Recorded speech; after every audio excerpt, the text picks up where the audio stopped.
Agenda 21, Sustainable Development. It is the inventory and control plan. Inventory and control of all land, all water, all minerals, all plants, all animals, all construction, all means of production, all food, all energy, all information, and all human beings in the world. And this is a plan that was agreed to by 179 nations back in 1992. It's a United Nations plan. It's called the Agenda for the 21st Century. And so many of us around the world think that sustainable development, it just sounds so great. Isn't it about recycling and creative reuse and creating energy and food resources for everyone? And the answer is no, it really is not. It's about moving populations into city centers, concentrated city centers, and clearing them out of the rural areas. It's constructed of non-governmental organizations, corporations, and government in order to dictate and regulate what it is that happens around the world. Regionalization is the stepping stone to globalization, and globalization is the standardization of all systems. All systems have to be brought into harmony in order to control them all. And the goal of Agenda 21 is one world government and total control from a central unit. The principles are public-private partnerships, which is fascism. And this is how it's implemented on the ground, is through this joining together between corporations, non-governmental organizations, and governments in order to cut out the actual individual, your voter, and instead to take that to a level where we literally cannot penetrate.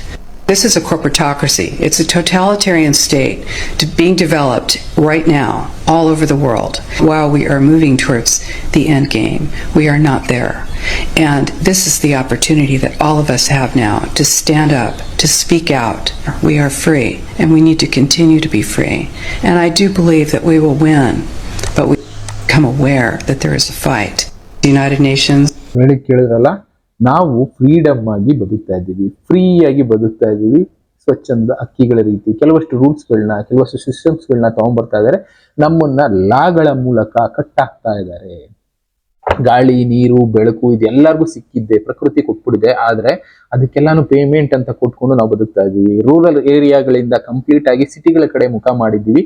ಇದೆಲ್ಲ ಕೂಡ ನಮಗೆ ಒಂದು attraction ಮೂಲಕನೋ ಇನ್ನೊಂದ್ರ ಮೂಲಕನೋ ಮಾಡಿಸ್ತಾ ಇದ್ದಾರೆ. ಮಾಡಿಸ್ತಾ ಇರೋದ್ರಿಂದ ಏನಾಗುತ್ತೆ, ನಾವೆಲ್ಲಾ ಕಡೆ ಎಲ್ಲರೂ ಬಂದು ಒಂದೇ ಕಡೆ ಗ್ಯಾದರ್ ಆಗ್ತೀವಿ. ಈ ರೀತಿ ಗ್ಯಾದರ್ ಆಗೋದ್ರಿಂದ ಬೇರೆ ಕಡೆ ಆಗ್ಬೇಕಾಗಿರುವಂತ ಡೆವಲಪ್ಮೆಂಟ್ ಯಾವ್ದು ಆಗೋದಿಲ್ಲ, ಎಲ್ಲ ಇಲ್ಲೇ ಆಗ್ತಾ ಇರುತ್ತೆ. ಕಂಟ್ರೋಲ್ ಮಾಡೋದು ಈಸಿ ಆಗಿರುತ್ತೆ. ಜನರನ್ನ ಅವ್ರ ಮೈಂಡ್ ಕಂಟ್ರೋಲ್ ಮಾಡ್ಬೇಕು ಅಂದ್ರೆ ಜಸ್ಟ್ ಒಂದು ನ್ಯೂಸ್ ಬಿಟ್ರೆ ಸಾಕು, ಆಟೋಮೆಟಿಕಲಿ ಎಲ್ಲ ಕಂಟ್ರೋಲ್ ಆಗೋಗ್ಬಿಡ್ತಾರೆ.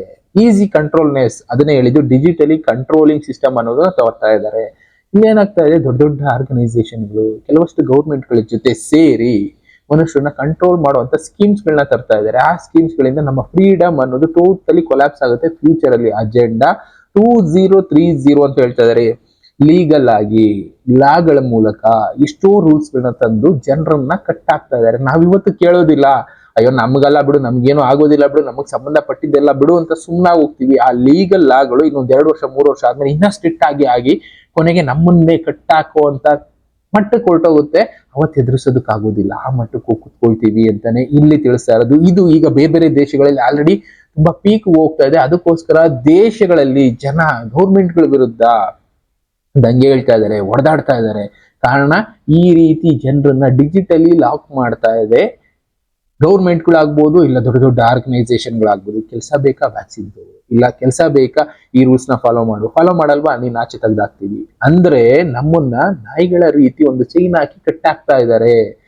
ಆಪ್ಷನ್ ಇಲ್ಲ, ನಾವು ಕಟ್ಟಿಸ್ಕೊಳ್ತಾ ಇದೀವಿ. ನಮ್ಗೆ ಕೆಲವಷ್ಟು ಬೇಕು ಫೆಸಿಲಿಟಿಗಳು, ದುಡ್ಡು ಬೇಕು, ಕಾರ್ ಬೇಕು, ಇರೋದಕ್ಕೆ ಮನೆ ಬೇಕು, ಏನೋ ಬೇಕು ಅನ್ನೋ ಕಾರಣದಿಂದ ಅವ್ರು ಚೈನ್ ಹಾಕಿದ್ರು ಸರಿ, ಇನ್ನೊಂದು ಹಾಕಿದ್ರು ಸರಿ, ಹಾಕಿಸ್ಕೊಳ್ತಾ ಇದೀವಿ. ನಮ್ಮ ಫ್ರೀಡಮ್ ನ ಕಂಪ್ಲೀಟ್ ಆಗಿ ಇನ್ನೊಬ್ರು ಕೈ ಕೊಡ್ತಾ ಇದೀವಿ ಅನ್ನೋದನ್ನ ಅರ್ಥ ಮಾಡ್ಕೊಳ್ತಾ ಇದೀವ ನಾವು ಅಂತಾನೆ ಅವ್ರ ಪ್ರಶ್ನೆ ಕೇಳ್ತಾ ಇರೋದು. ಎಕ್ಸಾಂಪಲ್ ಇನ್ನೊಂದು ಕಂಟೆಂಟ್ ತೋರಿಸ್ತೀನಿ ನೋಡಿ.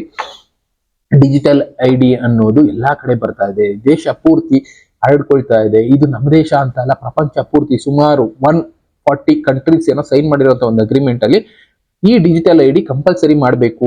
UK ನಲ್ಲಿ ರೀಸೆಂಟ್ ಆಗಿ ಮಾಡಿದ್ರು, ಡಿಜಿಟಲ್ ಐಡಿ ಇಲ್ಲ ಅಂದ್ರೆ ಜಾಬ್ ಕೊಡೋದಿಲ್ಲ. ಕೆನಡಾದಲ್ಲಿ ಇದನ್ನ ಇಂಪ್ಲಿಮೆಂಟ್ ಮಾಡಿದ್ರು. ಚೈನಾದಲ್ಲಿ ಡಿಜಿಟಲ್ ಐಡಿ ಇಲ್ಲ ಅಂದ್ರೆ ಏನೇನೋ ಸಿಗೋದಿಲ್ಲ. ಆ ರೀತಿ ಫೆಸಿಲಿಟಿಗಳನ್ನ ಕಟ್ ಮಾಡ್ತಾ ಇದ್ದಾರೆ. That is social credit system ಅಂತಾನು ಕರೆದ್ರು. ಓವರ್ ಆಗಿ ಇಲ್ಲಿ ಏನಾಗ್ತಾ ಇದೆ, ಡಿಜಿಟಲಿ ಎಲ್ಲಾರನ್ನೂ ಕಟ್ ಆಗ್ತಾ ಇದ್ದಾರೆ. ನಾವು ಯಾವ ರೀತಿ ಬದುಕ್ತಾ ಇದೀವಿ, ನಮ್ಮ ಕುತ್ತಿಗೆಗೆ ಒಂದು ಬೆಲ್ಟ್ ಹಾಕಿ ಚೈನ್ ಹಾಕಿ ಒಂದು ರೂಲ್ಸ್ ಇಲ್ಲಲ್ಲ ಅಂತ ಕಟ್ ಆಗ್ತಾ ಇದ್ದಾರೆ. ಅದರಲ್ಲಿ ಏನೇನ್ ಲಿಂಕ್ ಆಗಿರುತ್ತೆ ಅಂತ ತೋರಿಸ್ತಾರೆ ನೋಡಿ. ನಮ್ಮ ಡಿಜಿಟಲ್ ID ಯಾವ್ದಾವ್ದಕ್ಕೆ ಲಿಂಕ್ ಆಗಿರುತ್ತೆ, ನಮ್ಮ ಟ್ರಾವೆಲ್, ಎಲ್ಲಿ ಹೋಗ್ತೀವಿ, ಯಾವಾಗ ಬರ್ತೀವಿ, ಏನ್ ಮಾಡ್ತೀವಿ, ಎಲ್ಲದಕ್ಕೂ ಲಿಂಕ್ ಆಗಿರುತ್ತೆ. ನಮ್ಮ ಹೆಲ್ತ್ ಕೇರ್, ನಮ್ಮ ಆರೋಗ್ಯ ಏನು, ನಮ್ಮ ಕಂಡೀಷನ್ ಏನು, ಏನೇನ್ ಕಾಯಿಲೆ ಇದೆ, ಅದರಿಂದ ಯಾವ ರೀತಿ ಮೆಡಿಸಿನ್ಸ್ ತಗೊಳ್ತಾ ಇದೀವಿ, ಆ ಮೆಡಿಸಿನ್ಗಳಿಂದ ನಮ್ಗೆ ಏನ್ ಇಂಪ್ಯಾಕ್ಟ್ ಆಗುತ್ತೆ, ಇದನ್ನೆಲ್ಲ ಅವ್ರು ಕಂಟ್ರೋಲ್ ಮಾಡ್ತಾರೆ. ನಮಗೆ ಈ ಮೆಡಿಸಿನ್ ಕೊಡ್ಬೇಕಾ, ಇದು ಕೊಟ್ರೆ ಅವ್ರು ಎಷ್ಟು ದಿನ ಬದುಕಬಹುದು, ದುಡ್ಡಿದ್ಯಾ ದುಡ್ಡಿಲ್ವಾ, ಬ್ಯಾಂಕಿಂಗ್, ನಮ್ಮ ಹತ್ರ ಎಷ್ಟು ದುಡ್ಡು ವಸೂಲಿ ಮಾಡಬಹುದು, ಅದನ್ನು ಅವರೇ ಕಂಟ್ರೋಲ್ ಮಾಡ್ತಾರೆ. ಟ್ಯಾಕ್ಸ್ ಮೂಲಕ ಕಂಟ್ರೋಲ್ ಮಾಡ್ತಾರೆ. ವೋಟಿಂಗ್ ಅನ್ನೋದು ನಮ್ಮ ಕೈಲಿ, ಯಾರ ಕೈಗೆ ವೋಟಿಂಗ್ ಮಾಡಿಸ್ಬೇಕು, ಯಾರಿಗೆ ವೋಟಿಂಗ್ ಮಾಡಿಸ್ಬೇಕು ಅನ್ನೋದನ್ನ ಕೂಡ ನಮ್ಮ ಮೈಂಡ್ ಗೇಮ್ ಮೂಲಕ ಕಂಟ್ರೋಲ್ ಮಾಡ್ತಾರೆ. ಗವರ್ನಮೆಂಟ್ ಬೆನಿಫಿಟ್ಸ್ ಗಳನ್ನ ಈ ಡಿಜಿಟಲ್ ID ಮೂಲಕ. ಇವತ್ತು ನಾವೆಲ್ಲ ಫ್ರೀಡಮ್ ಅಂತ ಒಂದು ಕಾಲ ಹೊಡೆದಾಡ್ತಾ ಇದ್ವಲ್ಲ, ಮತ್ತೆ ಆ ಹೊಡೆದಾಡೋ ಕಾಲ ಬರ್ತಾ ಇದೆಯೇನೋ ಮುಂದೆ. ಫ್ರೀಡಮ್ಗೋಸ್ಕರ ದೇಶಗಳಲ್ಲಿ ಜನ ಹೊಡೆದಾಡ್ತಾ ಇದ್ದಾರೆ. ಅದನ್ನೇ ಇಲ್ಲಿ ಎಕ್ಸ್ಪ್ಲೈನ್ ಮಾಡ್ತಾ ಇರೋದು. ಇನ್ನ ಮುಂದಕ್ಕೆ ಅದನ್ನ ತೋರಿಸ್ತಾರೆ ನೋಡಿ. CBDC ಅಂತ ಒಂದು ಸಿಸ್ಟಮ್ ಬರ್ತಾ ಇದೆ. ಇದು ಎಷ್ಟೋ ಕಡೆ ಬಂದ್ಬಿಟ್ಟಿದೆ.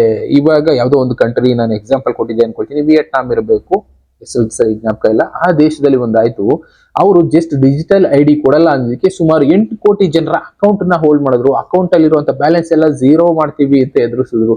ಅಂದ್ರೆ ಆ ಮಟ್ಟಕ್ಕೆ ಕೊಟ್ಟೋಗುತ್ತೆ ಇದೇ ಡಿಜಿಟಲ್ ID. ಅಂದ್ರೆ ನಮ್ಮ ಅಕೌಂಟ್ ಅಲ್ಲಿ ಏನಿದೆ ಅದು ಏನಾಗುತ್ತೆ, ನಾವು ಟ್ಯಾಕ್ಸ್ ಕಟ್ಬೇಕಾ, ನಮ್ಮ ಅಕೌಂಟ್ ಇಂದ ಕಟ್ ಮಾಡ್ಕೊಂಡ್ಬಿಡ್ತೀವಿ.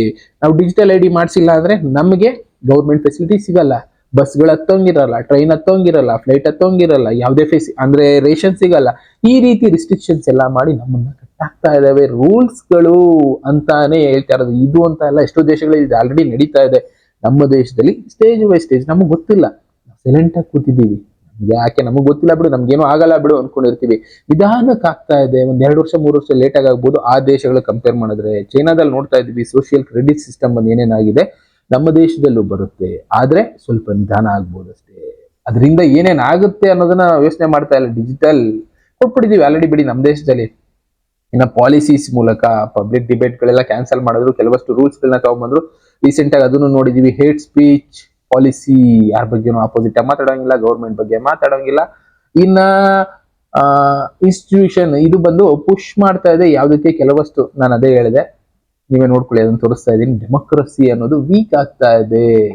ಇನ್ನ ಓವರ್ ಆಗಿ ಯುರೋಪ್, ಚೈನಾ, ಇಂಡಿಯಾ ಇಲ್ಲೆಲ್ಲ ಯಾರು ಕೂಡ ಪ್ರಶ್ನೆ ಮಾಡ್ತಾ ಇಲ್ಲ. ಇದೆಲ್ಲ ಆಲ್ರೆಡಿ ಬಂದ್ಬಿಟ್ಟಿದೆ ಬಿಡಿ. ನಮ್ಮ ID ಅನ್ನೋದು ಕೊಟ್ಬಿಟ್ಟಿದೀವಿ. ಓವರ್ ಆಗಿ ನಾವು ಲಾಕ್ ಆಗಿದ್ದೀವಿ. ಇನ್ನ ಸಿಸ್ಟಮ್ಗೆ ನಾವು ಅಡ್ಜಸ್ಟ್ ಆಗೇ ಹೋಗ್ಬೇಕು. ಇದನ್ನ ಪ್ರಶ್ನೆ ಮಾಡಕ್ ಹೋಗೋದೇ ಇಲ್ಲ ಬಿಡಿ. 4 ಜನ ಪ್ರಶ್ನೆ ಮಾಡೋದ್ರಿಂದ ಬದಲಾಗುತ್ತಾ? ಆಗಲ್ಲ. ಬಟ್ ಆದ್ರೆ ಓವರ್ ಆಗಿ ಎಲ್ಲರಿಗೂ ಯಾವಾಗ ಏಟ್ ಬೀಳುತ್ತೆ ಅವಾಗ ಪ್ರಶ್ನೆ ಮಾಡೋದಕ್ಕೆ ಶುರು ಮಾಡ್ತಾರೆ. ಆದ್ರೆ ಆ ಟೈಮ್ ಹೋಗಿರುತ್ತೆ, ಅಂತ ಕಾಲ ಬರುತ್ತೆ. ಅದನ್ನೇ ಜ್ಞಾನಿಗಳು ತಿಳಿಸಿದ್ರು. ಸರ್ಕಾರಗಳ ವಿರುದ್ಧ ಜನ ದಂಗೆ ಹೇಳ್ತಾರೆ, ಸರ್ಕಾರಗಳು ಉರುಳು ಹೋಗ್ತವೆ, ಜನ ಕೊನೆಗೆ ಹೊಡೆದಾಡ್ಕೊಂಡು ಸರ್ಕಾರಗಳನ್ನ ಬೀಳಿಸಿ ಓವರ್ ಆಗಿ ಪ್ರಪಂಚ ಹತ್ತಿ ಉರಿಯುತ್ತೆ, ಒಂದು ಟೈಮ್ ಬರುತ್ತೆ ಅಂತ. ಈಗ ಎಷ್ಟೋ ದೇಶಗಳೇ ಅಂತದ್ದು ನಡೀತಾ ಇದೆ. ನೇಪಾಳಲ್ಲಿ ನಡೀತು, ಬಾಂಗ್ಲಾದೇಶಲ್ಲಿ ನಡೀತು, ಅಮೆರಿಕಾದಲ್ಲಿ ನಡೀತಾ ಇದೆ, UK ನಲ್ಲಿ ನಡೀತು, ಈ ಕಡೆ ಶ್ರೀಲಂಕಾದಲ್ಲಿ ನಡೀತು, ಫ್ರಾನ್ಸ್ ಅಲ್ಲಿ ನಡೀತು, ಸ್ಪೇನ್ ಅಲ್ಲಿ ನಡೀತು, ಜಪಾನ್ ಅಲ್ಲಿ ಆಗ್ತಾ ಇದೆ. ಓವರ್ ಆಗಿ ಅಲ್ಲಲ್ಲೇ ಸಣ್ಣ ಪುಟ್ಟದಾಗಿ ಬೆಂಕಿ ಹತ್ತೋದಕ್ಕೆ ಶುರು ಆಗಿದೆ. ಮುಂದೆ ಒಂದು ದಿನ ಈ ಬೆಂಕಿ ದೊಡ್ಡದಾಗಿ ಭೂಮಿನ ಸುಡುತ್ತೆ ಅನ್ನೋದು ಮಾತ್ರ ಸತ್ಯ.